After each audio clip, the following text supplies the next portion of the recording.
Thank you so much Nirali. બહુ મહેનતથી ઇન્સ્ટાગ્રામમાં 50,000 ફોલોઅર્સ પૂરા થયા છે. હા જરૂર. આજે જ પાર્ટીનું આયોજન કરું છું મારા ઘરે. આજે તો લોકોના અભિનંદનથી જ ધરાઈ ગઈ છું. આજે મારા ઇન્સ્ટાગ્રામમાં 50,000 ફોલોઅર્સ પૂરા થયા છે. એક કામ કરું, બધા જ ફ્રેન્ડ્સ માટે એક પાર્ટીનું આયોજન કરું છું ઘરે.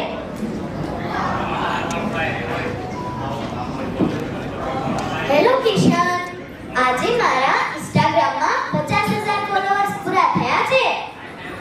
તો એક ધમાકેદાર પાર્ટી રાખી છે ઘરે. તો તું બધા જ ફ્રેન્ડ્સને આમંત્રિત કરી દેજે.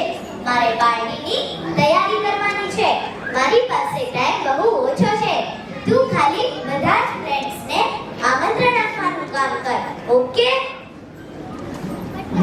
બધા ફ્રેન્ડ્સ માટે પાર્ટીનું આયોજન કર્યું છે. બધા ફ્રેન્ડ્સને આમંત્રણ પણ આપી દીધું છે. તો પાર્ટી માટે પૂરતા પૈસાની સગવડ કરવી પડશે. અરે પપ્પા છે ને, હમણાં જ ફોન કરું છું. તરત જ પૈસાની સગવડ કરી દેશે. હેલો પપ્પા, આજે મારા ઇન્સ્ટાગ્રામમાં 50,000 ફોલોઅર્સ પૂરા થયા છે. અરે અભિનંદન પછી કહેજો. પહેલા મારે એક અર્જન્ટ કામ છે. આજે મેં મારા મિત્રોને ઘરે એક પાર્ટી માટે આમંત્રણ આપ્યું છે. તો મને થોડા પૈસાની સગવડ છે. તો સગવડ કરી દો ને. અરે આજે 50,000 ફોલોઅર્સ પૂરા થયા છે. તો આજે જ પાર્ટી આપવાની હોય ને.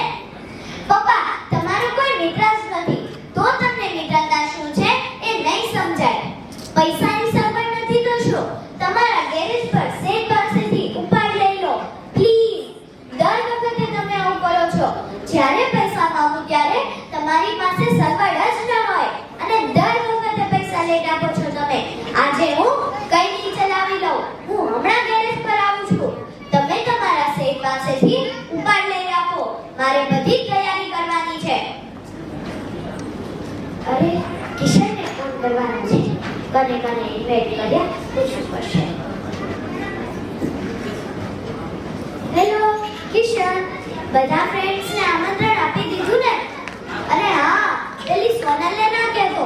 એક તો દેખાય છે ટ્રેક્ટર જેવી, પાછી ગમણની ટ્રોલી પાછળ બાંધીને જ આવશે. બહુ ગમંડી છે. અને હા, પેલા અમે ગોતાને પણ ના બોલાવતો. એ તો ખાલી ખાવા જ આવે છે. એક નંબરનો ખાઉધરો છે. ભ્રષ્ટાચારીઓએ ભ્રષ્ટાચાર કરીને જેટલા રૂપિયા નહીં ખાધા હોય ને, એના કરતા વધારે રૂપિયાના મારા બર્ગર અને પિઝા ખાઈ ગયો છે. અને હા, પેલી મમતા જાડીને તો બોલાવતો જ નહીં. એટલી જાડી કે કામ કઈ કરશે નહીં અને ખુશીમાં બેસી રહેશે. અસલ સરકાર જેવી છે. કામ કઈ કરવું નહીં અને ખુશી છોડવી નહીં. અને હા, પેલી રિંગર રેડિયોને તો ખાસ બોલાવજે. ભલે રેડિયોની જેમ બક કરે, પણ ગિફ્ટ્સ તો એ મોંઘી જ લાવશે ને. બહુ પૈસા છે એની પાસે. ઓકે ચાલ, તો તું તારી રીતે બધાને ઇન્વાઇટ કરી દેજે. મારે બધી તૈયારી કરવાની છે. પપ્પાને ફોન કરીને ખાસ સમજાવવા પડશે. હેલો પપ્પા, એક રિક્વેસ્ટ કરવાની છે. તમે ધ્યાનથી સાંભળજો પ્લીઝ. રાત્રે 12 વાગ્યા પછી ઘરે આવજો. મારી પાર્ટી પતી જાય પછી. કેમ છો? એક તો બધા મારા ફ્રેન્ડ્સ ઘરે બેઠા હોય અને તમે આવો તો મારે નીચું જવાનું થાય. એક તો નથી તમારા કપડામાં કઈ ઠેકાણા હોતા. સરખું ઇંગ્લિશ પણ બોલતા નથી આવડતું.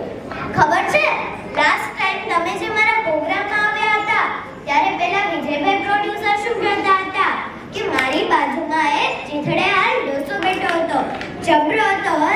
હું 5,000 વાળું પરફ્યુમ લગાડીને આવ્યો હતો, છતાં પણ એ ડોસાના પરસેવાની ગંધ મારા 5,000 રૂપિયાના પરફ્યુમ કરતાં પણ વધારે આવતી હતી.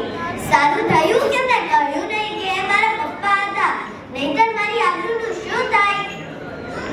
પ્લીઝ એ વિજયભાઈ પ્રોડ્યુસર, શહેર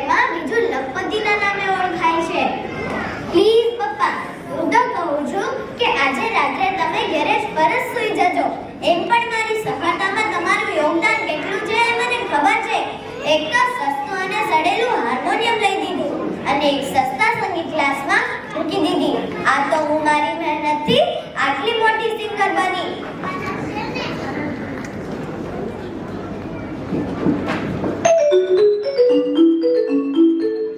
શું વાત છે? વિજય સરનો ફોન આવ્યો. લાગે છે અભિનંદન કહેવા માટે આવ્યો હશે. Hello, thank you so much sir. તમે અભિનંદન આપો એ પહેલા શું તમને થેન્ક યુ કહી દઉં? શું અભિનંદન કહેવા માટે ફોન નથી કર્યો? તો શું વાત છે વિજય સર? હું તમારો આભાર જિંદગીભર નહીં ભૂલી શકું. Thank you so much sir. સુરતમાં નામી કવિ વિપુલ માંગરોળાનું લખેલું ગીત મારે ગાવાનું છે અને તમે પ્રોડ્યુસ કરવાના છો. હવે તો હું સેલિબ્રિટી બની જઈશ. શું આવતીકાલે સુરતની 3 સ્ટાર હોટલમાં આ ગીતના કવર પોસ્ટરને તમે રિલીઝ કરવાના છો અને એ પણ મારા હાથે? અને તમે મારી માટે નવા મોંઘા કપડાં, નવા મોંઘા પરફ્યુમ્સ પણ ગિફ્ટ લાવ્યા છો. હા સર, તમે મને ગીત WhatsApp પર મોકલી આપો. હું જોઈ લઉં છું. Once again, thank you so much sir. અને હા, આજે મારા ઘરે પાર્ટીનું આયોજન છે તો તમારે ખાસ આવવાનું છે. આજે મારા 50,000 ફોલોઅર્સ પૂરા થયા છે. આજે તો જલસા પડી ગયા.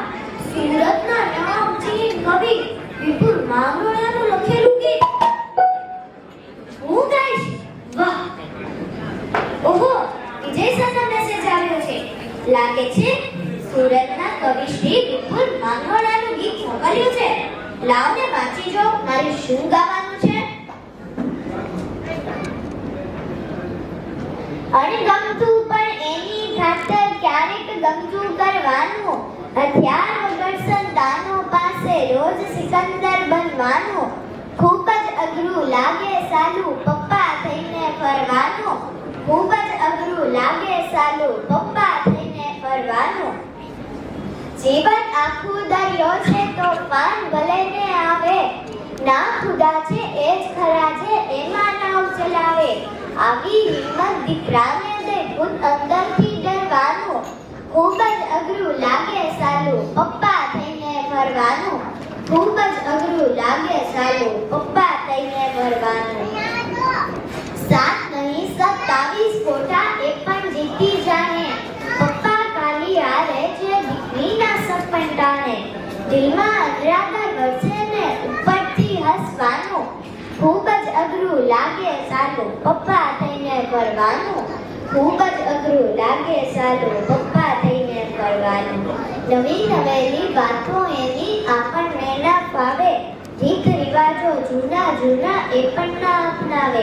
ત્યારે એવું લાગે જાણે સામા મહેને તરવાનું. ખૂબ જ અઘરું લાગે સાલું પપ્પા થઈને ફરવાનું. ખૂબ જ અઘરું લાગે સાલું પપ્પા થઈને ફરવાનું. ખરેખર હું ખૂબ જ ખોટા રસ્તે છું. મારી આ સફળતા પાછળ તો મારા પપ્પા જ છે. મારા સપનાને સાકાર કરવા એણે પોતાના સપના ક્યાંય ઘેરે મૂકી દીધા. મારા ભવિષ્યને રંગીન કરવા પપ્પાએ પોતાના હાથ અને કપડાં રોજ કાળા કરે છે. સાચે જ પપ્પા થઈને જીવવું એ ખૂબ જ અઘરું છે. હેલો કિશન, હું અત્યારે વધારે વાત નહીં કરું. બસ તું બધા જ ફ્રેન્ડ્સને ફોન કરીને જણાવી દેજે કે પાર્ટીનું આયોજન મારા પપ્પાના ગેરેજ ઉપર કરેલ છે, ઘરે નહીં. હેલો વિજય સર, મારે એક વાત કરવી છે. તમે મને કહ્યું હતું કે મારી બાજુમાં એક ચીથડાળ ડોસો બેઠો હતો જેના પરસેવાની એટલી ખરાબ દુર્ગંધ આવતી હતી કે તમારા 5,000 રૂપિયાના પરફ્યુમ એની સામે પાછી પડી ગઈ હતી. એ બીજું કોઈ નહીં પરંતુ મારા પપ્પાના પરસેવાની સુગંધ હતી. એટલે કે આ મારી સફળતાની સુગંધ હતી. જો તમારે આ ગીત મારી પાસે દોરાવવું હોય તો તેના કવર પોસ્ટરનું લોન્ચિંગ 3 સ્ટાર હોટલમાં